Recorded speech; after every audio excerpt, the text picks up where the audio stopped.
OK, ici on est à la page 158 de sommet et je vais vous montrer à résoudre un système d'équations formé de deux équations affines à l'aide d'une table de valeurs et d'un graphique. Donc notre système d'équations, donc c'est plus juste une équation, c'est un système d'équations. Je vais toujours t'en donner deux. OK, donc ça c'est la première, ça c'est la deuxième. Je vais changer de couleur. À un moment donné, ces deux droites-là vont se croiser. OK? Elles, son A, ou son taux de variation vaut 1. C'est comme si j'avais 1 fois le X. Et son ordonnée à l'origine vaut aussi 1. OK? Donc, c'est comme si quelqu'un avait 1$ et ajoutait 1$ par jour dans son compte. L'autre équation, c'est comme si la personne dépensait 1$ à tous les jours. Fait que c'est comme moins 1$ par jour, mais que la personne, au départ, elle avait 5$ dans son compte. Ces deux personnes-là, à un moment donné, vont avoir le même nombre d'argent, la même quantité d'argent dans leur compte au même moment. On va appeler ça la solution du système d'équation. Le moment où les deux x vont être égaux et les deux y vont être égaux. Pour aller chercher ça avec une table de valeurs, on va se choisir des valeurs de x, donc de la variable indépendante. On y est allé avec 0, 1, 2, 3 et 4. Et on va aller calculer les valeurs de notre variable dépendante. Donc, si mon x vaut 0, 0 plus 1, ça veut dire que la personne initialement avait 1$. Ensuite, quand le x vaut 1, 1 plus 1, ça donne 2.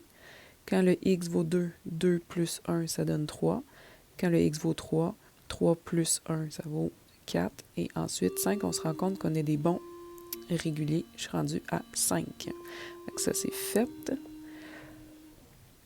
Pour l'autre équation, on a dit que c'est quelqu'un qui avait plutôt 5$ au départ, mais qui dépense 1$ par jour. Fait que je suis plutôt rendue à 4, à 3, à 2, puis à 1. Et donc, on va savoir que les deux personnes vont avoir le même nombre, la même quantité d'argent dans leur compte au jour 2.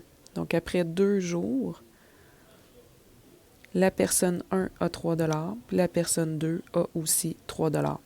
Avant ça, c'était la deuxième personne qui avait plus d'argent, la deuxième personne encore qui avait plus d'argent. Là, ils ont le même montant d'argent. Là, ça change. C'est la première personne qui a le plus d'argent et encore comme ça, toujours la première personne qui a plus d'argent. On va aller placer ça dans un graphique. Donc, pour mon X, je vais graduer par 1. Et pour mon Y aussi par 1, ça va être bon. Je vais aller placer le point 0,1, la valeur initiale, toujours bien important de la mettre dans le graphique. Le point 1, 2, 1, 2, c'est ici. Le point 2, 3, 2 avec 3 ici. Puis j'ai assez de points pour tracer ma droite. Fait que ça, c'est mon Y1. C'est la personne qui a 1$ au départ et qui s'ajoute 1$ de plus à tous les jours. On va aller tracer l'autre droite. L'autre droite, on commençait avec 5$, mais la personne dépense 1$ par jour. Donc, une journée plus tard, 1$ de moins.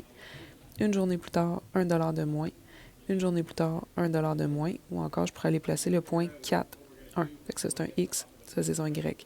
Le point 4, 1 qui est ici. J'ai assez d'infos pour tracer ma droite. Et on se rend compte que cette personne-là a de plus en plus d'argent, celle-là de moins en moins d'argent, mais au deuxième jour, ils ont exactement la même quantité d'argent, 3$, donc au jour 2. Je vais mettre ça plus beau. Donc ici, on voit les deux droites et la solution, c'est ça ici. C'est le point XY, donc le point 2, 3. Okay, on a ça ici. Si tu veux revoir ce numéro-là, c'est le haut de la page 158.